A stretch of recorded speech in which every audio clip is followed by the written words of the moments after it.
ಕಾವೇರಿ ಕಣಿವೆಯಲ್ಲಿ ಭಾರಿ ಮಳೆ ಆಗ್ತಾ ಇದೆ. ಇದರ ಪರಿಣಾಮವಾಗಿ ಹಳೆ ಮೈಸೂರು ಜೀವನಾಡಿ ಕೆಆರ್ಎಸ್ ಬಹುತೇಕ ಭರ್ತಿ ಆಗ್ತಾ ಇದೆ. ಕೆಆರ್ಎಸ್ ಸಂಪೂರ್ಣ ಭರ್ತಿಗೆ ಕೇವಲ 3 ಅಡಿ ಮಾತ್ರ ಬಾಕಿ ಉಳಿದಿದೆ. 45,000 ಕ್ಯೂಸೆಕ್ಗೆ ಏರಿಕೆ ಆಗ್ತಾ ಇದೆ.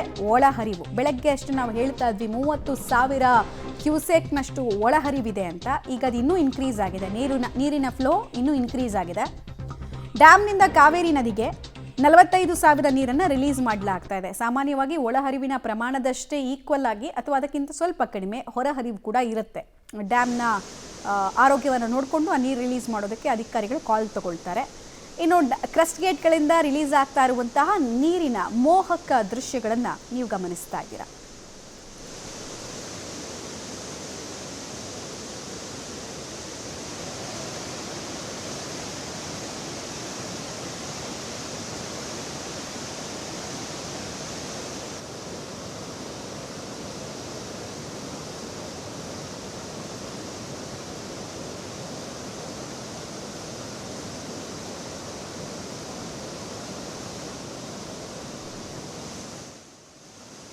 ಕನ್ನಂಬಾಡಿ ಕಟ್ಟೆ ಒಡೆದು ಬಹುತೇಕ ಭರ್ತಿ ಆಗಿದೆ. ಈ ನಿಟ್ಟಿನಲ್ಲಿ ಕೆಆರ್ಎಸ್ ಅಣೆಕಟ್ಟೆಯಿಂದ 35,000 ಕ್ಯೂಸೆಕ್ ಅಧಿಕ ಪ್ರಮಾಣದಲ್ಲಿ ನೀರನ್ನು ಬಿಡುಗಡೆ ಮಾಡಲಾಗ್ತಾ ಇದೆ. ನಾನಿದೀಗ ದೃಶ್ಯದಲ್ಲಿ ತೋರಿಸ್ತಾ ಹೋಗ್ತೀನಿ. ಮಂಡ್ಯ ಜಿಲ್ಲೆಯ ಶ್ರೀರಂಗಪಟ್ಟಣ ತಾಲೂಕಿನಲ್ಲಿರುವಂತಹ ಕೆಆರ್ಎಸ್ ಅಣೆಕಟ್ಟೆಯಿಂದ ಹೊರ ಹೋಗ್ತಿರುವಂತಹ ನೀರಿನ ದೃಶ್ಯಾವಳಿಗಳನ್ನು ಗಮನಿಸ್ತಾ ಇರುವಂಥದ್ದು. ಇವತ್ತು 23 ಗೇಟ್ಗಳಿಂದ 35,000 ಕ್ಯೂಸೆಕ್ ಅಧಿಕ ಪ್ರಮಾಣದಲ್ಲಿ ಹೊರ ಹರಿವನ್ನು ಬಿಡಲಾಗ್ತಾ ಇರುವಂಥ ದೃಶ್ಯಾವಳಿಗಳನ್ನು ಗಮನಿಸ್ತಾ ಇದ್ದೀವಿ. ಬಂಡೆಗಳ ನಡುವೆ ಕಾವೇರಿ ನದಿಗೆ ಆಲ್ನೊರೆಯಂತೆ ನೀರು ಹೋಗ್ತಾ ಇರುವಂತಹ ದೃಶ್ಯಾವಳಿಗಳನ್ನು ಗಮನಿಸ್ತಾ ಇರುವಂಥದ್ದು. ಜೂನ್ ತಿಂಗಳಿನಲ್ಲಿ ಇದೇ ಪ್ರಥಮ ಬಾರಿ ಇಷ್ಟೊಂದು ಪ್ರಮಾಣದಲ್ಲಿ ಹೊರ ಹರಿವು ಹೋಗ್ತಾ ಇರುವಂಥದ್ದು. ಜೊತೆಗೆ ಕೆಆರ್ಎಸ್ ಅಣೆಕಟ್ಟೆಗೆ 33,000ಕ್ಕೂ ಅಧಿಕ ಕ್ಯೂಸೆಕ್ ನೀರು ಒಳಗೆ ಬರ್ತಾ ಇದೆ. ಇದೊಂದು ರೀತಿಯಾಗಿ ದಾಖಲೆಯ ಒಂದು ಪ್ರಮಾಣ ಆಗಿರುವಂಥದ್ದು. ಯಾಕಂದರೆ ಡ್ಯಾಮ್ ಕಟ್ಟಿದಾಗಿನಿಂದಲೂ ಕೂಡ ಇಲ್ಲಿಯವರೆಗೆ ಇಷ್ಟು ಪ್ರಮಾಣದಲ್ಲಿ ಕೆಆರ್ಎಸ್ ಅಣೆಕಟ್ಟೆಯಲ್ಲಿ ನೀರು ಸಂಗ್ರಹ ಆಗಿರಲಿಲ್ಲ. ಅಂದರೆ ಸದ್ಯ 121 ಅಡಿಯಷ್ಟು ನೀರು ಕೆಆರ್ಎಸ್ ಅಣೆಕಟ್ಟೆಯಲ್ಲಿ ಸಂಗ್ರಹ ಆಗಿದೆ. ಇನ್ನೇನು ಕೆಆರ್ಎಸ್ ಅಣೆಕಟ್ಟೆಯ ಭರ್ತಿಗೆ ಕೇವಲ 3 ಅಡಿ ಬಾಕಿ ಇರುವಂಥದ್ದು. ಅಂದರೆ ಇನ್ಫ್ಲೋನ ನಿಲ್ಲಿಸಿದ್ರೆ ಸಾಕು ಒಂದೇ ದಿನದಲ್ಲಿ ಭರ್ತಿ ಆಗುವಂತಹ ಸಾಧ್ಯತೆ ದಟ್ಟವಾಗಿ ಕಾಣ್ತಾ ಇರುವಂಥದ್ದು. ಡ್ಯಾಮ್ ಸೇಫ್ಟಿ ದೃಷ್ಟಿಯಿಂದಾಗಿ ಇಷ್ಟೊಂದು ಪ್ರಮಾಣದ ನೀರನ್ನು ಬಿಡಲಾಗ್ತಾ ಇದೆ. ಯಾಕಂದರೆ ಜೂನ್ ತಿಂಗಳಿನಲ್ಲೇ ಕೂಡ ಕೆಆರ್ಎಸ್ ಅಣೆಕಟ್ಟೆ ಈ ಪ್ರಮಾಣದಲ್ಲಿ ಭರ್ತಿ ಆಗ್ತಾ ಇರುವಂಥದ್ದು. ಮುಂದಿನ ದಿನಗಳಲ್ಲಿ ಮತ್ತಷ್ಟು ಮಳೆ ಬೀಳುವಂಥ ಸಾಧ್ಯತೆ ದಟ್ಟವಾಗಿ ಕಾಣ್ತಾ ಇದೆ. ಅದೇ ನಿಟ್ಟಿನಲ್ಲಿ ಕೂಡ ಇದೀಗ ಕೆಆರ್ಎಸ್ ಅಣೆಕಟ್ಟೆಯಿಂದ ಹೊರ ಹರಿವನ್ನು ಬಿಟ್ಟಿರುವಂಥದ್ದು. ಈಗಾಗಲೇ ನದಿ ಪಾತ್ರದ ಜನರಿಗೆ ಕಾವೇರಿ ನೀರಾವರಿ ನಿಗಮ ಎಚ್ಚರಿಕೆಯನ್ನು ಕೂಡ ಕೊಟ್ಟಿದೆ. ತಮ್ಮ ಆಸ್ತಿಪಾಸ್ತಿ ಮತ್ತು ಜನಜಾನುವಾರುಗಳನ್ನು ರಕ್ಷಣೆ ಮಾಡ್ಕೊಳ್ಳಿ, ಯಾರು ಕೂಡ ನದಿಗೆ ಇಳಿಬೇಡಿ ಅಂತೇಳಿ ಕೂಡ ಅಲರ್ಟನ್ನು ಘೋಷಣೆ ಮಾಡಿರುವಂಥದ್ದು. ಇದಲ್ಲದೆ ಒಂದಷ್ಟು ಪ್ರವಾಸಿ ಸ್ಥಳಗಳೇನಿದ್ದಾವೆ, ಬಲಮುರಿ, ಎಡಮುರಿ, ಈ ರೀತಿಯ ನದಿಗೆ ಇಳಿಯುವಂಥ ಪ್ರದೇಶಗಳೆಲ್ಲವೂ ಕೂಡ ಪ್ರವಾಸಿಗರಿಗೆ ನಿರ್ಬಂಧ ಇರಲಾಗಿರುವಂಥದ್ದು. ಇದಲ್ಲದೆ ಶ್ರೀರಂಗಪಟ್ಟಣ ವ್ಯಾಪ್ತಿಯಲ್ಲಿ ಸಂಗಮ, ಗೋಸಾಯಿ ಘಾಟ್ ಮತ್ತು ಸ್ನಾನಘಟ್ಟಗಳಲ್ಲಿ ಕೂಡ ಏನು ಜನರಿಗೆ ಇಳಿಯದಂತೆ ಸೂಚನೆ ನೀಡಿದ್ದಾಗಿದೆ. ಅದರ ಜೊತೆಯೂ ಕೂಡ ಏನು ಪಿಂಡ ಪ್ರದಾನಗಳು ಕೂಡ ಕಾವೇರಿ ನದಿಯಲ್ಲಿ ಏನು ಮಾಡ್ತಾರೆ, ಅದಕ್ಕೂ ಕೂಡ ಇದೀಗ ಬ್ರೇಕ್ ಹಾಕಿರುವಂಥದ್ದು. ಒಟ್ಟಾರೆ ಹಳೆ ಮೈಸೂರು ಭಾಗದ ಜೀವನಾಡಿ ಕೆಆರ್ಎಸ್ ಅಣೆಕಟ್ಟೆ ಭರ್ತಿಗೆ ಇನ್ನು 3 ಅಡಿಯಷ್ಟೇ ಬಾಕಿ ಇರುವಂಥದ್ದು. ಡ್ಯಾಮ್ ಸೇಫ್ಟಿಯ ದೃಷ್ಟಿಯಿಂದಾಗಿ ಸದ್ಯ ಕೆಆರ್ಎಸ್ ಅಣೆಕಟ್ಟೆಯಿಂದ 35,000 ಕ್ಯೂಸೆಕ್ಕು ಅಧಿಕ ಪ್ರಮಾಣದಲ್ಲಿ ನೀರನ್ನು ಬಿಡಲಾಗ್ತಾ ಇದೆ.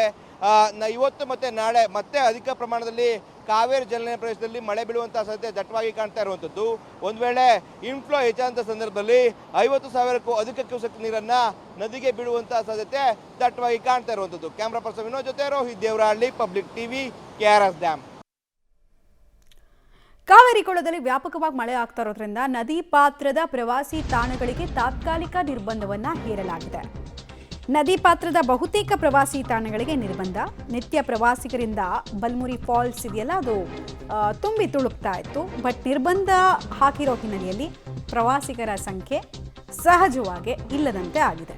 ಹೀಗಾಗಿ ಪ್ರವಾಸಿ ತಾಣ ಬಣಗುಡ್ತಾ ಇದೆ, ಪ್ರವಾಸಿಗರಿಲ್ಲದೆ ಅನ್ನೋದ್ರ ಮಾಹಿತಿ ಕೂಡ ಸಿಗ್ತಾ ಇದೆ. ಬಲ್ಮುರಿ ಫಾಲ್ಸ್ಗೆ ಅಂತ ಹೇಳಿ ಜನ ಸಾವಿರಾರು ಸಂಖ್ಯೆಯಲ್ಲಿ ದಿನನಿತ್ಯ ರಾಜ್ಯದ ವಿವಿಧ ಮೂಲೆಗಳಿಂದ ಬರ್ತಾ ಇದ್ರು. ಬಟ್ ಈಗ ಅಲ್ಲಿ ಪ್ರವಾಸೋದ್ಯಮಕ್ಕೆ ತಾತ್ಕಾಲಿಕವಾಗಿ ಬ್ರೇಕ್ ಹಾಕಲಾಗಿದೆ.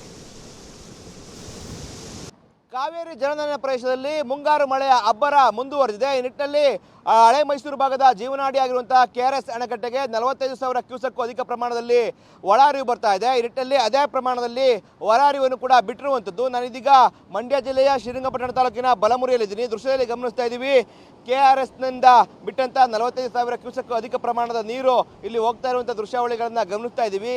ಕಾವೇರಿ ಮತ್ತೆ ರುದ್ರ ರಮಣೀಯವಾಗಿ ಇಲ್ಲಿ ಹರಿತಾ ಇರುವಂತಹ ದೃಶ್ಯಾವಳಿಗಳನ್ನು ಕೂಡ ಗಮನಿಸಬಹುದಾಗಿರುವಂಥದ್ದು.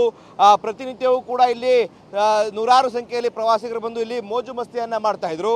ಆದರೆ ಇದೀಗ ಕಾವೇರಿ ನದಿ ಮೈದುಂಬಿ ರುದ್ರ ರಮಣೀಯವಾಗಿ ಹರಿತಾ ಇರುವಂತ ಹಿನ್ನೆಲೆಯಲ್ಲಿ ಮುನ್ನೆಚ್ಚರಿಕಾ ಕ್ರಮವಾಗಿ ಕಾವೇರಿ ನೀರಾವರಿ ನಿಗಮ ಇಲ್ಲಿ ಸಂಪೂರ್ಣವಾಗಿ ಪ್ರವಾಸಿಗರ ನಿರ್ಬಂಧವನ್ನು ಹೇರುವಂಥದ್ದು. ಆ ನಿಟ್ಟಿನಲ್ಲಿ ಒಂದು ಕಡೆ ಕಾವೇರಿ ನದಿಯ ಒಂದು ಆರ್ಭಟವನ್ನು ಒಂದು ಕಡೆ ನೋಡೋದಾದ್ರೆ, ಇನ್ನೊಂದು ಕಡೆ ಇಡೀ ಒಂದು ಬಲಮುರಿ ಕ್ಷೇತ್ರ ಬಿಕೋ ಎನ್ನುವಂಥ ಸ್ಥಿತಿ ನಿರ್ಮಾಣವಾಗಿದೆ. ಯಾಕಂದರೆ ಯಾವುದೇ ರೀತಿಯಾದಂಥ ಸಮಸ್ಯೆಗಳು ಎದುರಾಗಬಾರ್ದು, ಯಾರೂ ಕೂಡ ಹಾನಿ ಆಗಬಾರ್ದು ಅನ್ನೋ ನಿಟ್ಟಿನಲ್ಲಿ ಕೂಡ ಈ ರೀತಿಯಾದಂಥ ನಿಲುವನ್ನು ಇಲ್ಲಿನ ಆಡಳಿತ ಮಂಡಳಿ ಕೂಡ ತೆಗೆದುಕೊಂಡಿರುವಂಥದ್ದು.